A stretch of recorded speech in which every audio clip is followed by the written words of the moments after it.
Apocalypse chapitre 12, verset 7. Merci.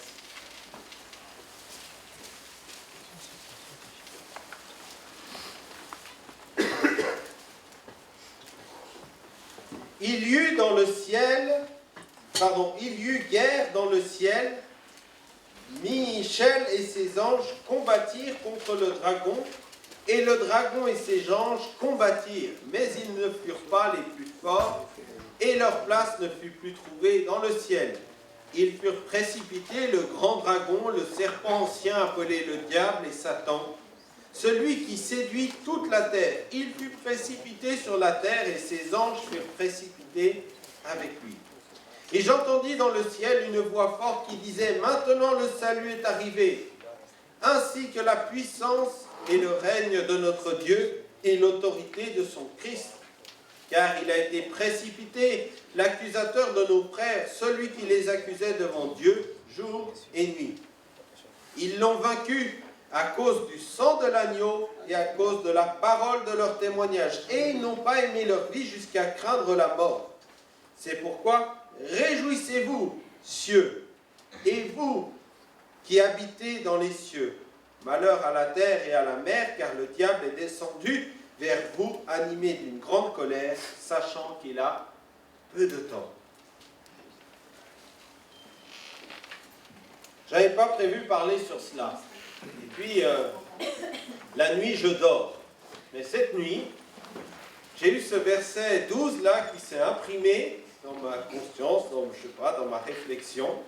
Ce verset 11 qui nous dit justement, ils l'ont vaincu à cause du sang de l'agneau et à cause de la parole de Dieu. J'ai dit, c'est de cela dont il faut que je parle ce matin. Et j'étais reconnaissant parce que lorsque le Seigneur parle et il confirme, il y a eu beaucoup de prophéties, de paroles dans ce sens. Cette victoire qui se trouve en Jésus et par Jésus. Et c'est vrai, ce verset 12 nous dit de nous réjouir, mais malheur à la terre. Et si nous sommes enfants de Dieu, nous avons raison de nous réjouir parce que nous habitons déjà dans les cieux par la foi en Jésus-Christ. Et pour cette terre, malheur. Et il suffit de voir la télévision pour comprendre que les malheurs s'abattent sur cette terre les uns après les autres et que sans espérance, ce monde va à sa perte. C'est pour cela qu'il y a la bonne nouvelle du salut, qu'il y a la bonne nouvelle de l'annonce de Jésus-Christ. Ils l'ont vaincu. On voit qu'il est ici question d'un grand combat. Ça n'est pas la guerre des étoiles, même s'il y a le dernier de la guerre des étoiles qui sort là en fin de l'année, Star Wars, c'est merveilleux. Non, il y a une guerre spirituelle, un combat qui a eu lieu dans les cieux entre l'œuvre de Dieu et cet adversaire, le diable. Il y a eu un combat et le diable a été trouvé perdant, vaincu, et il a été précipité sur la terre. Et pourtant, il est question encore aujourd'hui de vaincre et de continuer de vaincre sur l'adversaire par la parole du témoignage et par le sang de l'agneau.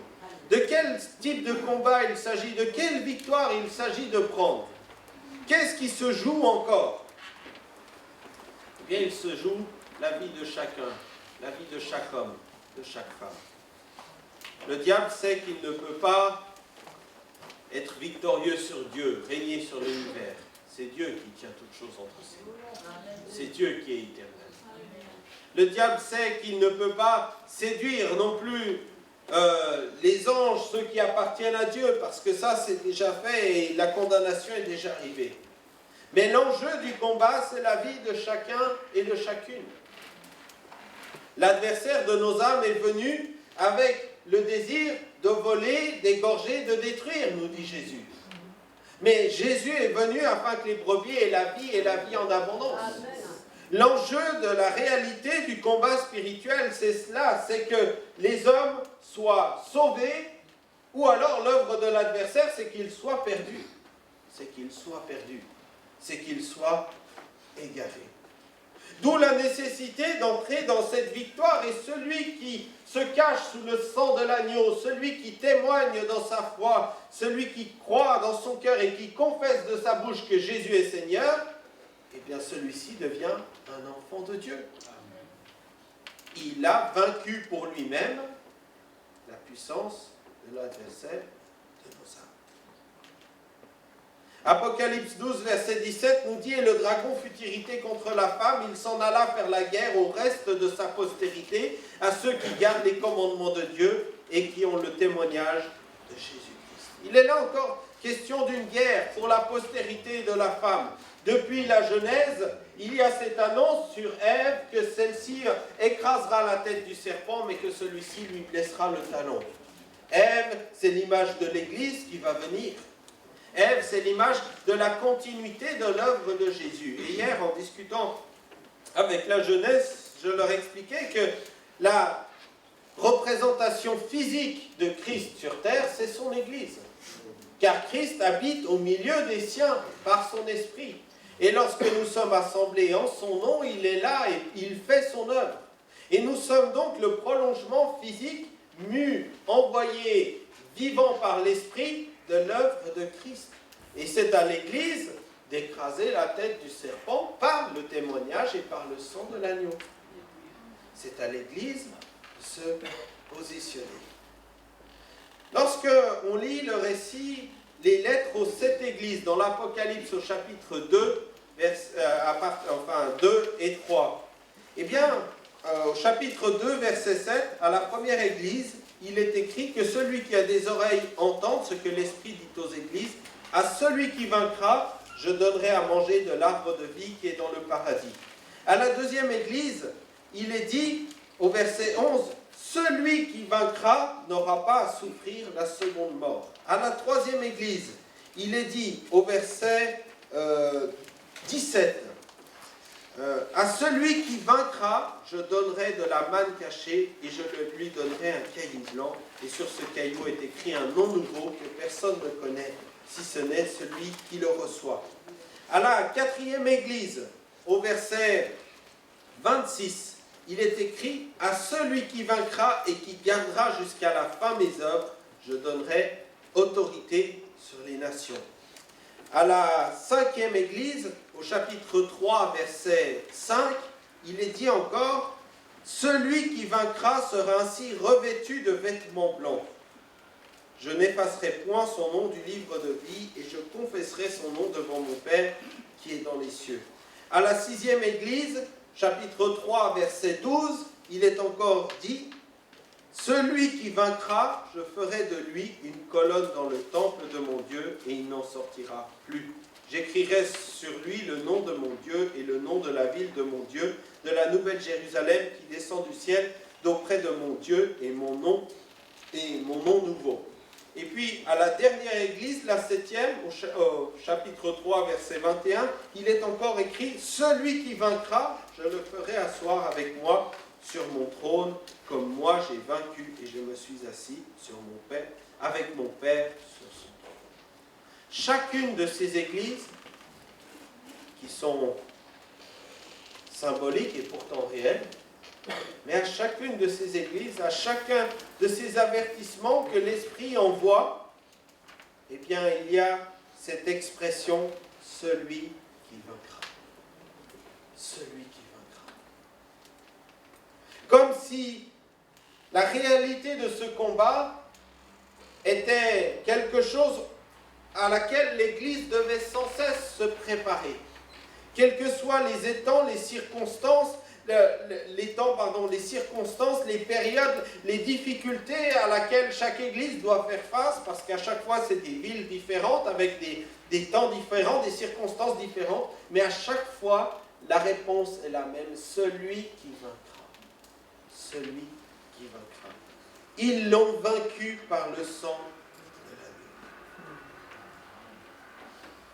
Saisissons-nous de cette victoire qui est déjà accomplie en Jésus. Saisissons-nous de la victoire sur le péché dans notre vie. Saisissons-nous de la victoire des ténèbres dans notre famille. Saisissons-nous de la victoire du témoignage qui se trouve en Jésus-Christ. Oh, Jésus nous avertit. Il nous dit dans Jean 16, verset 33, « Je vous ai dit ces choses afin que vous ayez la paix en moi. » Ah, ça, on dit tous amen, hein? Vous aurez des tribulations dans le monde. Ah là, on dit moins amen. Mais prenez courage. j'ai vaincu le monde. Amen. De nouveau. Ouf! Heureusement qu'il y a la troisième partie, hein, et la première partie. Vous aurez la paix en moi, j'ai vaincu le monde en moi. Vous aurez des tribulations. La réalité du combat, elle continue sur terre. Voilà, le diable a été précipité, il est plein d'une grande colère, il a le désir de précipiter toute l'humanité loin de la face du Seigneur, c'est une réalité. Mais nous, enfants de Dieu, nous sommes sortis de cela par la victoire de Jésus-Christ.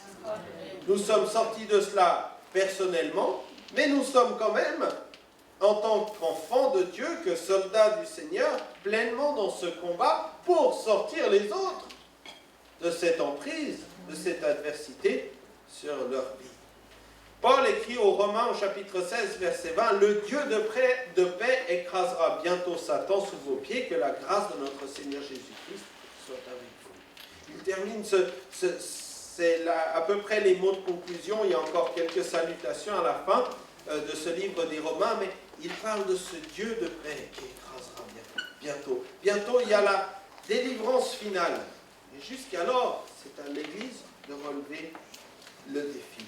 Dans 1 Jean 5, également au verset 5, « Qui est celui qui triomphe du monde, sinon celui qui croit que Jésus est le Fils de Dieu. » Amen. Par la foi, par l'espérance, par le secours qui vient de lui, alors on triomphe, on est conquérant, on est vainqueur déjà sur ce monde en nous, sur la puissance du péché en nous. On l'a lu également dans le verset de la scène.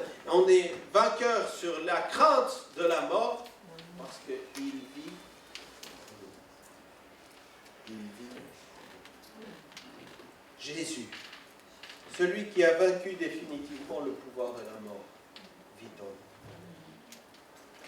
Dans l'Épître aux Corinthiens, dans la deuxième Épître aux Corinthiens, chapitre 10, verset 3, Paul écrit ceci. « Si nous marchons dans la chair, nous ne combattons pas selon la chair, car les armes avec lesquelles nous combattons ne sont pas charnelles, mais elles sont puissantes par la vertu de Dieu pour renverser les forteresses.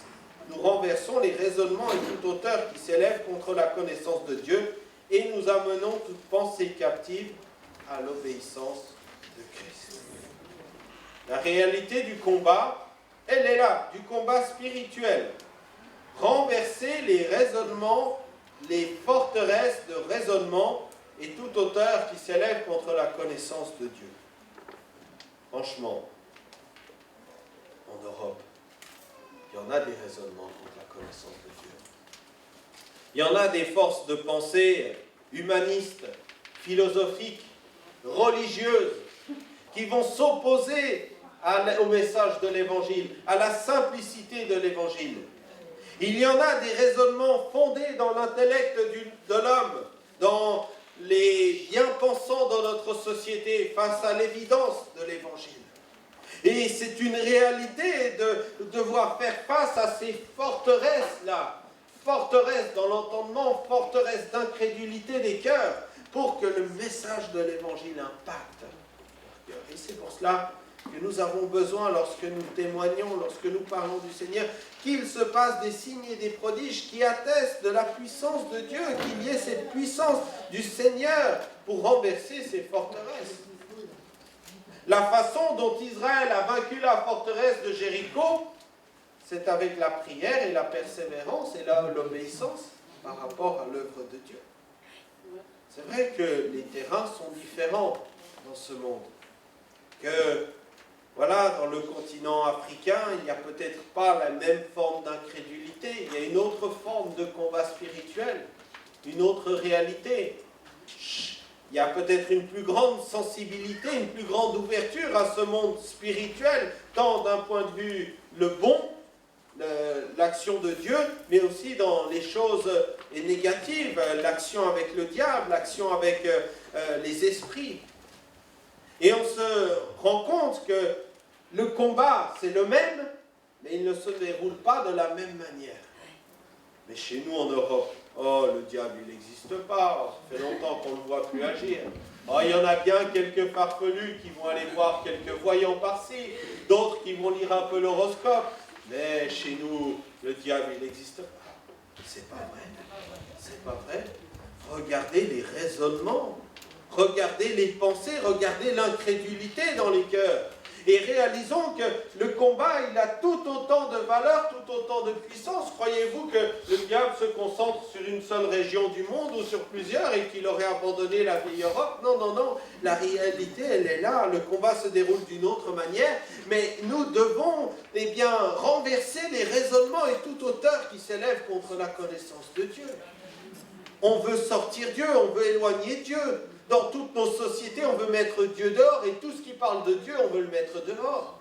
On veut contrôler la manière dont les églises agissent, contrôler l'évangélisation dans la rue, contrôler eh bien, la possibilité de distribuer les Bibles. Ça devient difficile, interdit de parler dans la rue à Genève. Mais comment c'est possible?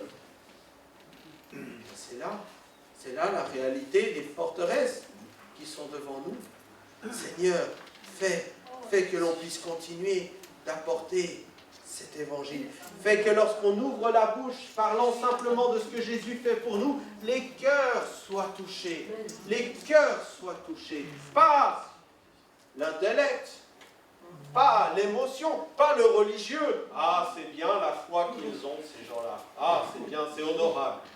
Ah, puis il vaut mieux être un peu croyant et avoir une bonne morale que d'être un croyant et pas d'avoir morale. Bon, ça, c'est vrai. Mais ce n'est pas ça qui impacte le cœur. Il s'agit là de la révélation de Christ qui fait tomber les raisonnements. Et pour chacun, regardez la manière dont il finit là, ce verset 5, pour chacun, la réalité du combat dans sa propre vie, c'est d'amener toute pensée captive à l'obéissance de Christ. Ça se passe au niveau de la pensée, ça se passe au niveau de l'action, du fort intérieur de notre vie. Ce n'est pas d'amener tous nos actes à ce qu'ils soient conformes à la Bible. On peut essayer de travailler sur les actes, sur les mauvaises habitudes, sur l'action que l'on a. Mais si la source de cette action, nos pensées sont loin de Christ, on pourra réformer l'extérieur de la coupe, mais l'intérieur ne sera pas changé. Par contre, si on prie, si on dit « Seigneur, sois vainqueur au plus profond de mes pensées, que j'amène mes pensées captives, que j'amène ma réflexion, que j'amène mon amour, que j'amène ma volonté dans ta volonté, dans ton œuvre. » Alors là, on verra que nos actes changent, parce que notre cœur a changé. Et là, ça produira le bon fruit. Ils l'ont vaincu. Ils l'ont vaincu. Cette victoire, elle est déjà accomplie, et pourtant, elle doit se manifester jour après jour dans notre vie. Elle doit se saisir. Et voyez, il continue dans ce verset 11 de l'Apocalypse, là, chapitre 12, verset 11, ils l'ont vaincu à cause du sang de l'agneau et de la parole de témoignage. Ces deux pieds sur lesquels l'Église peut avancer, le sang de l'agneau, la purification des péchés, et le témoignage qui fait que l'Église va de l'avant. Et ils n'ont pas aimé leur vie jusqu'à craindre la mort. Ça interpelle quand même la suite de ce passage. Ils n'ont pas aimé leur vie jusqu'à craindre la mort. Qu'est-ce que cela veut dire?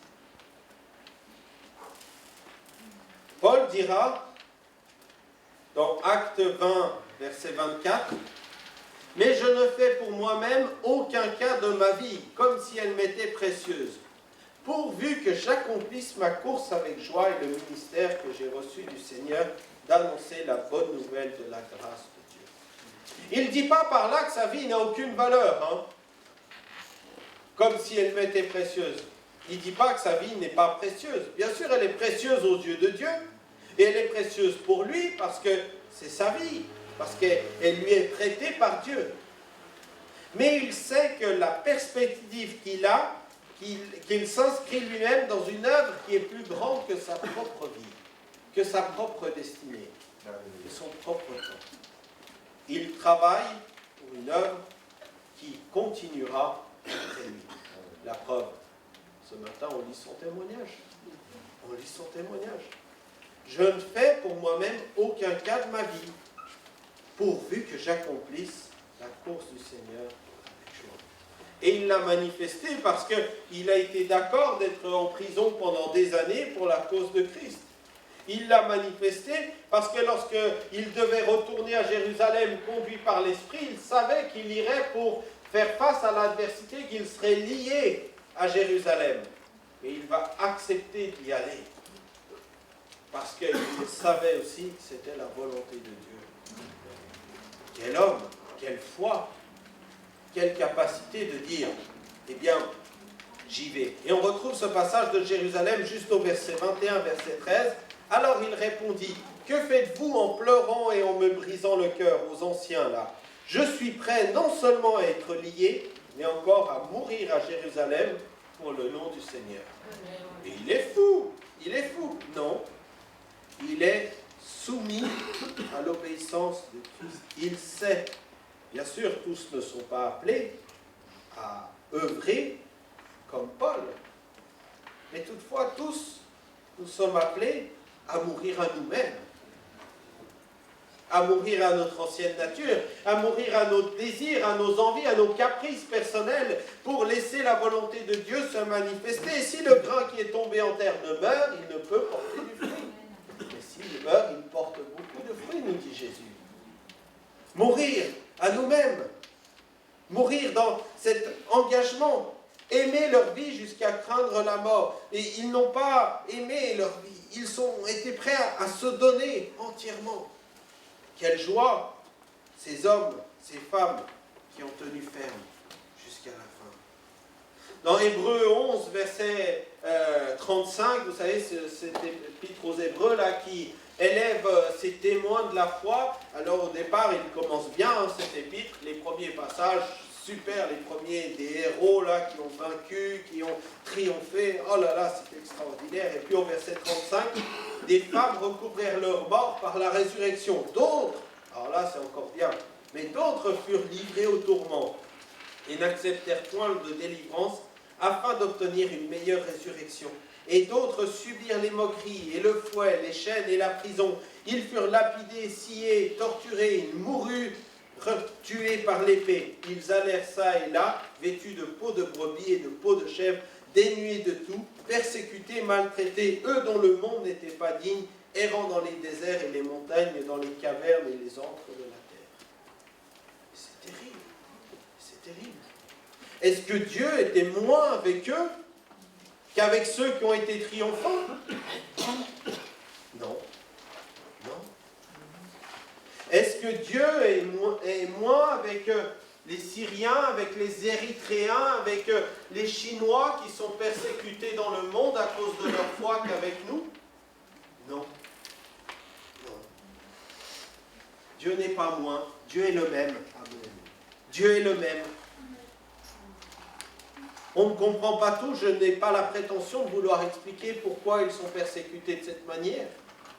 Et pourquoi nous avons d'autres persécutions, certainement bien moins douloureuses quant à la chair, mais peut-être d'un point de vue spirituel, difficile aussi à relever, parce qu'on a tendance à s'endormir si on n'est pas persécuté physiquement. Alors que leur foi est bien vaillante, hein. Ils ne s'endorment pas, hein. Pourquoi? Je n'ai pas la prétention de pouvoir y répondre. Ce que je sais, c'est que ce sont les héros de la foi qui sont aussi morts suite à leur engagement. Ils furent lapidés, sciés, torturés. Oh, mais c'est terrible. C'est terrible. Enfermés dans des conteneurs, on pourrait dire aujourd'hui, laissés jour et nuit au soleil. Le jour, ils cuisent, ils étouffent. La nuit, ils ont terriblement froid dans ces conteneurs. Et il leur suffit de dire qu'ils abdiquent la foi, qu'ils renoncent à Jésus et qu'ils retournent à leur religion ou à leur idéologie d'avant pour qu'enfin on les libère. Mais non, ils restent là. Ils restent là. Oh, non pas que je souhaite cela chez nous, bien sûr que non. Mais ils ont une façon de combattre pour demeurer ferme dans la foi. Et nous aussi, c'est un défi dans notre société, bien cadrée, bien tranquille, de pouvoir garder une foi ferme, de pouvoir garder un feu dans notre cœur, de pouvoir garder, comme il a été dit dans plusieurs prières, l'évidence que Jésus revient bientôt, qu'il est à la porte, et qu'il faut veiller, veiller, prier, veiller sur notre santé spirituelle, veiller sur notre premier amour, la façon dont nous avons aimé le Seigneur dès le départ. Eux dont le monde n'était pas digne, le Seigneur a décidé qu'à un moment donné, ces hommes, ces femmes, il les reprenait. Pourquoi? Comment? Je n'en sais rien. C'est Dieu qui est souverain. Mais voyez, ils n'ont pas aimé leur vie jusqu'à craindre la mort. Ils ont été prêts de donner leur vie. Jusqu'où sommes-nous prêts? Oh, pas aller à mourir comme un martyr sur une croix, ça c'est déjà fait. Non pas à ajouter quelque chose au sacrifice de Jésus, tout est déjà accompli. Mais à entrer dans cette victoire permanente, dans cette victoire du secours. Dans Romains 8, il y a tout ce récit-là, qui accusera les élus de Dieu, c'est Dieu qui justifie. Et puis au verset 36, c'est à cause de toi qu'on nous met à mort. Tous les jours, qu'on nous regarde comme des brebis destinées à la boucherie. Mais dans toutes ces choses, nous sommes plus que... Ah, vous avez ça dans votre Bible? Ah, moi j'ai plus que perdant. On a tout perdu. Mais non, nous sommes plus que vainqueurs par celui qui nous a aimés. Car j'ai l'assurance, et quelle assurance, que ni la mort, ni la vie, ni les anges, ni les dominations, ni les choses présentes, ni les choses à venir, ni les puissances, ni la hauteur, ni la profondeur, ni aucune autre créature ne pourra nous séparer de l'amour de Dieu manifesté.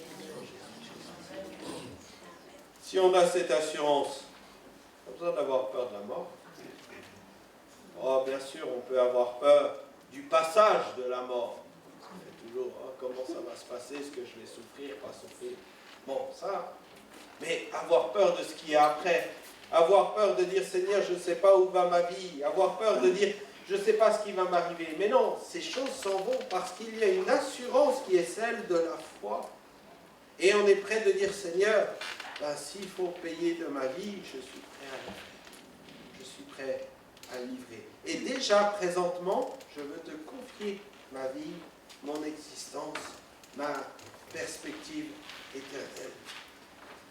Dans l'Apocalypse, il est encore dit au chapitre 2, verset 10, « Sois fidèle jusqu'à la mort et je te donnerai la couronne de la vie. » Parlant à une de ces églises. Fidèles jusqu'à la mort. Eux, ils ont payé par leur mort. C'est vrai, il y a des temps où l'Église, où les fidèles ont dû payer par le don de leur vie physique pour que la parole parvienne jusqu'à nous. Bientôt, il va y avoir là au musée du désert, dans les Cévennes, le culte du désert. Et ce musée s'appelle le musée du désert, et bien parce que simplement l'Église protestante, les chrétiens de l'époque étant pourchassés pour leur foi, devaient se réunir en cachette là dans ces lieux désertiques, dans ces plaines, au milieu des forêts. Et là, ils prêchaient l'évangile tout en ayant des gardes qui surveillent. Et si jamais ils voyaient les dragons du roi venir les persécuter, alors ils lançaient un cri, ils donnaient un avertissement pour que les chrétiens puissent se disperser et ne pas être mis à mort. Mais ils ont tenu. Et aujourd'hui, nous sommes la continuité de ce qui a été leur foi. Ils ont su garder l'écriture, ils ont su transmettre la foi, et on peut bien se réjouir de tels hommes. Mais nous sommes, nous, ces hommes et ces femmes dans notre génération. Et personne ne va le faire à notre place. Personne. Que nous soyons jeunes ou vieux, nous sommes au XXIe siècle, nous sommes ici, à Genève, en Europe, dans ce contexte-là. Et c'est dans cette vie-là que Dieu nous invite à être à être triomphant. Pour terminer, j'aimerais juste lire Apocalypse 20, verset 4.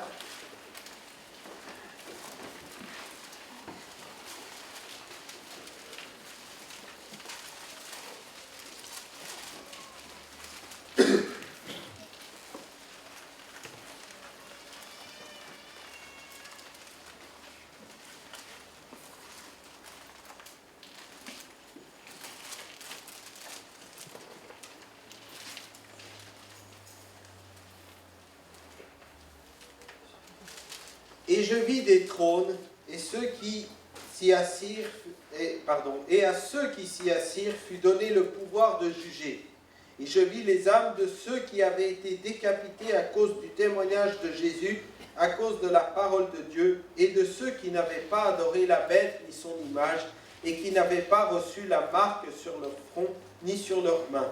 Ils revinrent à la vie, et ils régnèrent avec Christ pendant 1000 ans. Les autres morts ne revinrent point à la vie, jusqu'à ce que les 1000 ans soient accomplis. C'est la première résurrection. Heureux et saints ceux qui ont part à la première résurrection. La seconde mort n'a point de pouvoir sur eux, mais ils seront sacrificateurs de Dieu et de Christ.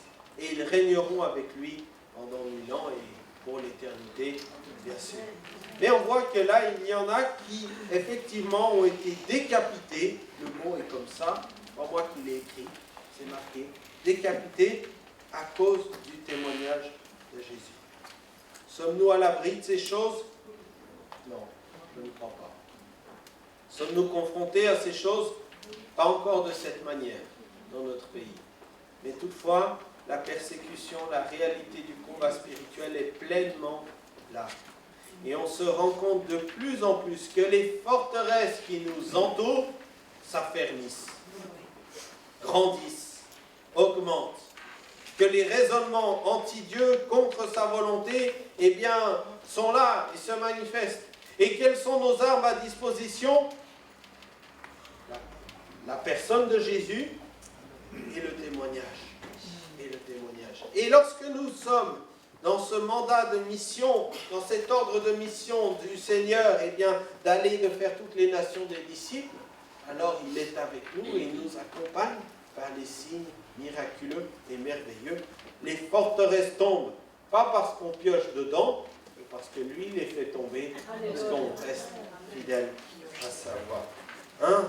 Ne nous trompons pas de combat, les frères et sœurs. Ne nous trompons pas. On n'a pas besoin, on n'a pas à lutter contre la chair et le sang. Mais on a à nous tenir dans cette victoire de Jésus-Christ. Pour nous-mêmes, pour ceux qui nous entourent. Seigneur, que ton règne vienne dans leur vie et pour leur vie. Hein? Prions. Béni sois-tu parce que tu réserves, Seigneur, à chacun une place dans ce ciel de gloire. Béni sois-tu parce que tu nous invites tous à être participants de ton œuvre. Et tu nous as déjà communiqué la victoire. Mais Seigneur, il n'y a pas de victoire sans combat. Et ce combat, nous devons le mener chacun pour sa part, jour après jour. Pour garder tout d'abord nos propres pensées dans l'obéissance de Christ. Et en plus, entraîner après nous les pensées de ceux qui nous sont proches, de nos familles, de nos enfants qui nous sont confiés, de ceux qui ne t'appartiennent pas encore, pour entraîner après nous la pensée de nos collègues de travail, la pensée de nos amis, par le témoignage, de leur parler de ce que tu as fait pour nous et de ce que tu peux faire pour eux. Parce que si tu as été la solution pour nous, tu l'es également pour eux. Et cette solution, ce n'est pas qu'ils deviennent chrétiens de religion, c'est qu'ils deviennent enfants de Dieu, sauvés par grâce. Sauvés par grâce, avec la révélation de Christ. Seigneur, nous te prions que lorsque nous témoignons, tu confirmes par ton esprit ce témoignage. Tu touches les cœurs, tu convaincs de péché, tu fasses tomber ces forteresses, Seigneur, qui peuvent être nombreuses et puissantes. Mais Seigneur, les forteresses de Jéricho n'ont pas tenu. Alors, je veux te remercier parce que tu es avec nous. Parce que Seigneur, tu es avec nous et c'est toi qui fais cette œuvre. À un moment donné, nous devenons spectateurs de l'œuvre que tu fais. Il y a un temps pour être acteur, pour témoigner, et puis il y a un temps pour être spectateur et voir ton œuvre se faire. Seigneur, cette œuvre, elle nous dépasse. Elle a commencé bien avant nous. Elle finira bien après nous. Et nous sommes rendus participants de cette œuvre merveilleuse. Béni sois-tu, Seigneur, pour cela. Et béni sois-tu parce que tu nous avertis, tu nous invites à être ceux qui vaincront, à celui qui vaincra. Je donnerai, je multiplierai, je ferai. Tu nous inviteras à être ces vainqueurs en Jésus-Christ. Gloire à ton nom. Et merci pour la victoire de la croix. Merci pour la résurrection d'entre les morts qui nous fait espérer bien au-delà de cette mort. Merci pour ton amour merveilleux qui remplit nos cœurs. au nom de Jésus.